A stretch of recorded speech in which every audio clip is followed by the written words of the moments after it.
نبی پاک صلی اللہ علیہ وسلم نے نکلتے ہوئے شہر مکہ سے باہر کھڑے ہو کے غار ثور سے تھوڑا پہلے جب مکے سے نکلنے لگے تو نبی پاک صلی اللہ علیہ وسلم نے مکہ کو دیکھ کر جو دعا مانگی تھی نا وہ دعا سنی ہے۔ حضور نے کہا الحمدللہ الذی خلقنی ولم اک شیئا، ساری تعریفیں اس رب کے لیے جس نے مجھے پیدا کیا، جس نے مجھے تخلیق کیا۔ اللہم اعنی علی حول دنیا، اے میرے پروردگار اس دنیا کی ہولناکیوں پر و بوائق الدہر، زمانے کی مصیبتوں پر و مصائب اللیال والایام، اور شب و روز کی آزمائشوں پر اے میرے پروردگار میری مدد فرما۔ یہ دعا ہے رسول اللہ کی، ہمیں اسے یاد کرنا چاہیے۔ اللہم اصحبنی فی سفری، اے میرے رب میرے سفر میں میرا سنگی بن جا، میرا غم گسار ہو جا، مجھے اپنی تائید عطا فرما۔ واخلفنی فی اہلی، اور میں اپنے گھر والے چھوڑ کے جا رہا ہوں، میرے پروردگار میرے گھر والوں کے لیے تو میرا قائم مقام ہو جا، ان کی راکھی کرنا، ان کی حفاظت کرنا۔ وبارک لی فیما رزقتنی، اور اے میرے پروردگار جو تو نے مجھے رزق دیا اس میں میرے لیے برکت ڈال دے، اس میں کیا کر برکت ڈال دے۔ ہمیشہ رزق میں برکت کی دعا کیا کریں، اللہ سے رزق کی کثرت کی دعا نہ کیا کریں۔ تھوڑا بھی ہو برکت والا ہو آپ کو فائدہ دے گا، بہت زیادہ ہو کثیر ہو لیکن اس میں اگر برکت نہیں ہے نا تو وہ رزق آپ کے لیے فائدہ مند نہیں ہے۔ حضور کی دعا بھی یہ تھی کہ یا اللہ میرے لیے اس رزق میں کیا کر برکت ڈال دے۔ وَلَكَ فَضَلَّلْنِي، اے میرے پروردگار مجھے اپنی بارگاہ سے عز و نیاز کی توفیق نصیب فرما، مجھے عاجزی نصیب فرما، تکبر سے بچا۔ یہ جو عاجزی ہے نا، عاجزی انسان کو سر بلند کرتی ہے، سادگی انسان کو اونچا رتبہ دیتی ہے۔ ہمیشہ عاجز رہیں اور سادہ رہیں۔ وَعَلَىٰ صَالِحِ خُلُقِنِ فَقَوِّمْنِي، پروردگار بہترین اخلاق پر میری طبیعت فرما، یعنی مجھے ایسا بنا کہ میرا اخلاق سب سے بہترین ہو۔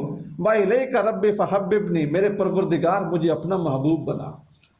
ہجرت کی رات رسول اللہ مکہ شہر کو دیکھ کے یہ دعا کر رہے ہیں، مسافرت میں، ہجرت میں، میرے رب مجھے اپنا محبوب بنا۔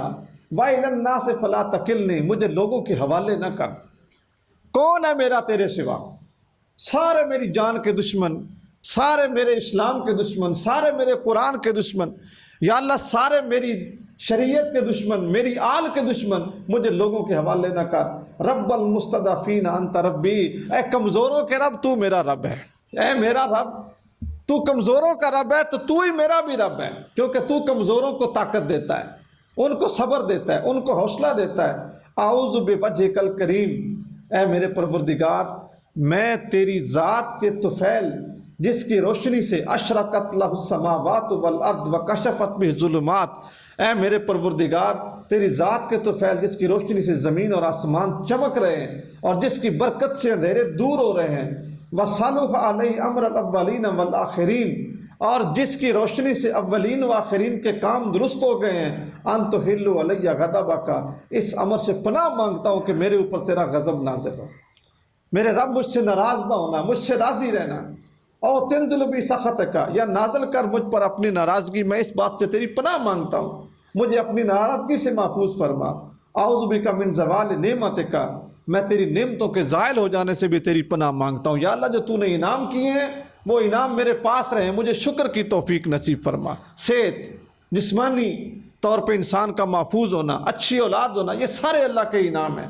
فجا نقمتک، اے اللہ میں پناہ مانگتا ہوں کہ تیرا غضب اچانک میرے اوپر نہ آ پڑے۔